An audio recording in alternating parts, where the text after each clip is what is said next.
에베소서 5장에서는 사도 바울이 네 번째 강령에 대해서 말씀하고 있습니다. 그 네 번째 강령은 빛의 자녀들처럼 행하라는 것입니다. 우리가 빛의 자녀로 행하기 위해서는 빛의 열매를 맺어야 하고 어두움의 일에 참여하지 말고 도리어 책망해야 한다고 말씀드렸습니다. 오늘 본문은 어제에 이어서 책망에 대한 말씀을 하고 있습니다. 책망이라고 하는 것은 마음의 자세가 아주 중요합니다. 책망이 얼마나 중요한지 우리는 다윗의 사건을 통해서 알 수 있습니다. 다윗은 우리아의 아내를 범하고 우리아를 전쟁터에 보내서 죽이고 그리고 그의 아내를 빼앗았습니다. 그때 나단이라고 하는 선지자는 그 당시 이름도 없는 선지자였습니다. 그런데 그 나단 선지자가 다윗 앞에 와서 책망을 하는 것입니다. 그럴 때 다윗은 그 앞에 엎드려서 통회하고 자복하는 것을 보게 됩니다. 성경은 다윗을 가리켜서 성군이라고 말합니다. 그러나 다윗이 잘못한 것이 하나도 없기 때문에 성군이라고 말하는 것이 아닙니다. 그가 잘못을 했지만 잘못했을 때 책망을 받아들일 줄 아는 왕이었기 때문에 그렇습니다. 잘못한 것을 회개할 줄 아는 왕이었기 때문에 다윗은 이런 면에서 참으로 훌륭한 사람, 성군이라고 말하는 것입니다. 그러나 다윗보다 더 훌륭하다고 할 수 있는 것은 나단 선지자의 책망입니다. 남에게 듣기 싫은 소리를 하고 싶은 사람이 어디 있겠습니까? 더구나 그 당시 다윗은 왕이었습니다. 누가 왕 앞에 가서 책망할 수 있겠습니까? 그 책망을 하다가 잘못되면 생명을 잃을 수도 있는 그런 상황이 될 수 있습니다. 그러나 나단 선지자는 마땅히 해야 될 일이기 때문에 목숨을 걸고 다윗 왕을 책망하였습니다. 그랬더니 다윗 왕이 바로 섰고 나라가 바로 세워지고 하나님의 나라를 세워가는 것을 보게 됩니다. 그러므로 책망은 아주 귀한 것입니다. 오늘 본문에서 바울은 어떤 책망이 귀한 책망인가를 말씀하고 있습니다. 그렇다면 어떤 책망이 귀한 책망일까요? 먼저는 구원을 위한 책망입니다. 본문 13절 말씀을 보시면 그러나 책망을 받는 모든 것은 빛으로 말미암아 드러나나니 드러나는 것마다 빛이니라 이렇게 말씀합니다. 우리가 성경을 보면 이해가 잘 안 됩니다. 여러 번 읽어도 무슨 말인지 잘 이해할 수가 없습니다. 이 말씀을 쉽게 예를 들어서 설명하면 이렇습니다. 예수를 믿으면서도 외도를 하고 첩생활을 하는 사람이 있습니다. 그런데 그런 일을 하면서도 죄라고 느끼지 못하고 그것을 오히려 영광으로 생각하고 자랑거리로 생각하는 사람이 있습니다. 이것을 가리켜서 어둠의 일이라고 말합니다. 그런 사람에게 깨우쳐 책망하라는 말씀입니다. 그렇게 하면 잘못을 뉘우치고 모든 것을 해결하고 교회로 오고 예수 믿는 사람이 될 때에 빛으로 나타난다는 것입니다. 개종이 된다는 것입니다. 구원을 얻는다는 것입니다. 여기에 책망을 받는 모든 것은 빛으로 말미암아 드러나나니 드러나는 것마다 빛이니라 하는 말은 바로 그 말씀입니다. 그러므로 우리가 다른 사람을 책망할 때는 그 사람을 사랑하고 그 사람의 영혼을 불쌍히 여겨서 그 사람을 구원하기 위한 목적으로 책망하는 것입니다. 내 감정을 다스리지 못하고 책망하는 것이 아니라 전적으로 그 영혼을 구원하기 위해서 책망하는 것입니다. 그런 책망을 하나님이 기뻐하시고 그 책망을 통해서 그 영혼을 변화시키는 것입니다.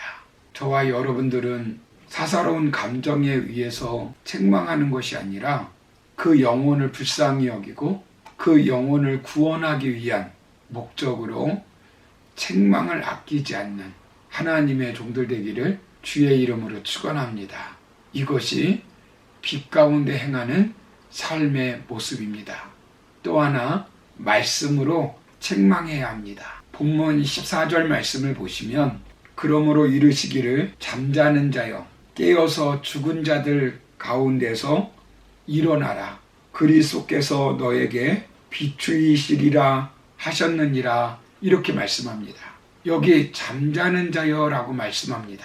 이것은 단순히 저녁에 밥을 먹고 잠자는 것을 말하지 않습니다. 영적으로 잠자는 것을 말합니다. 성경은 일반적으로 비유적인 표현을 쓰고 있는데 잠자는 것은 곧 죽음을 말하기 때문에 잠자는 자는 영적으로 죽은 자를 말합니다. 사람에게는 육신만 있는 것이 아니라 보이지 않는 영혼이 있습니다. 이 영혼이 하나님께 반응하지 못하면 죽은 것입니다. 잠자는 것입니다. 눈이 있어도 하나님의 나라를 보지 못합니다. 귀가 있어도 하나님의 음성을 듣지 못합니다. 입이 있어도 하나님을 아버지라고 말하지 못합니다. 그 이유는 영이 죽어 있기 때문에 하나님께 반응하지 못하는 것입니다. 예수를 구세주로 믿지 않는 자들은 하나님의 존재를 인정하지 않으면 하나님께 반응하지 못하는 것입니다. 즉 영적으로 죽은 자가 되는 것입니다. 우리가 빛으로 살려면 먼저 영적 죽음에서 살아나야 합니다. 빛이 있어야 세상을 따뜻하게, 세상을 아름답게, 세상에 생기와 소망을 줄 수 있는 것입니다. 죽은 자는 죽음의 문화를 만들 뿐입니다. 사도 바울이 에베소 교회에서 목회할 당시 에베소 시의 인구는 20에서 25만 명 정도였다고 합니다. 그들의 삶의 문화는 아데미 신전을 중심으로 한 문화였습니다.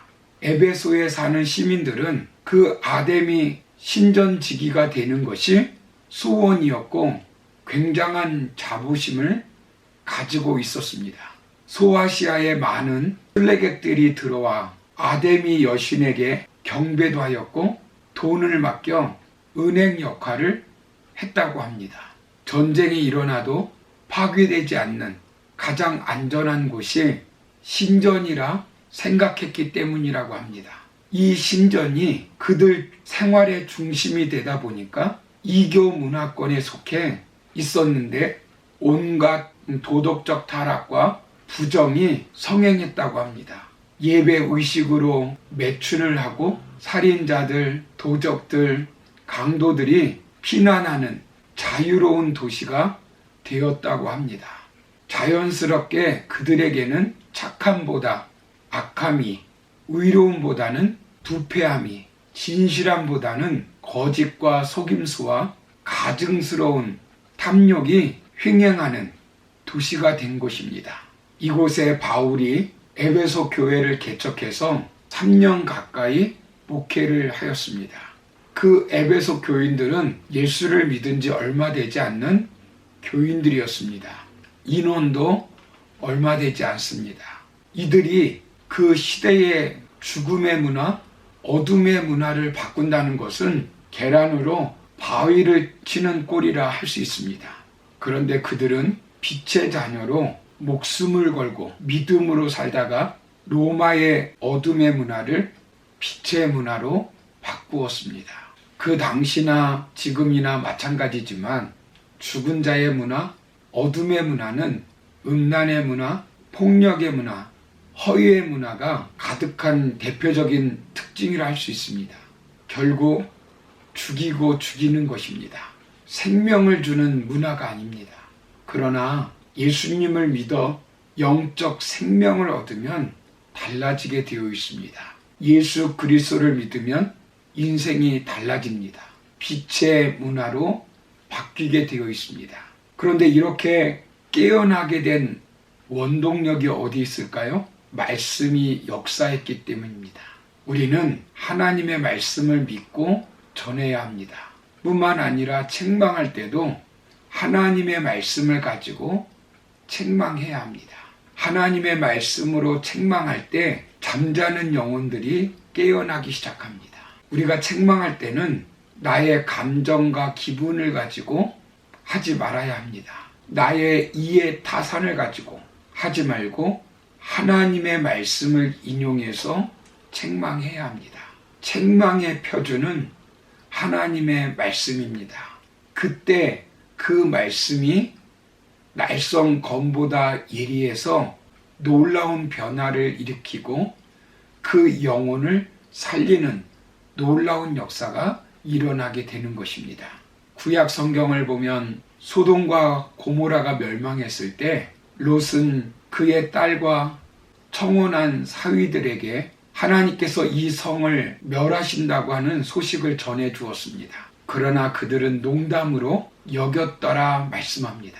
그 결과 그들은 소돔의 멸망과 함께 망하게 되었습니다. 사사시대 엘리의 두 아들 옴니와 비느하스가 성소에서 악행을 일삼았을 때 그 아비가 책망했지만 그들 역시 아비의 말을 듣지 않았습니다. 결국 그들도 하나님의 진노로 그 가정에 이가봇의 저주를 만나게 됩니다. 사랑하는 성도 여러분, 하나님의 소리, 양심의 소리, 진리의 소리, 가족의 소리, 이웃의 소리, 성도들의 소리를 들을 수 있는 귀를 가져야 합니다. 1차적으로 나에게 어떤 권면과 책망을 했다고 기분 나빠할 것이 아니라 오히려 그것을 감사히 여기고 나 자신을 돌이킬 수 있는 기회로 삼아야 합니다. 뿐만 아니라 우리는 하나님의 말씀을 가지고 구원을 위해서 어둠의 일을 책망하며 가정과 직장, 동료들이 바로 설 수 있도록 책망하며 나아갈 때 구원의 역사는 일어나는 것입니다. 그러므로 오늘 하루도 우리가 하나님의 말씀을 가지고 어둠의 일을 책망하는 빛 가운데 행하는 저와 여러분들 되기를 주의 이름으로 축원합니다. 감사합니다.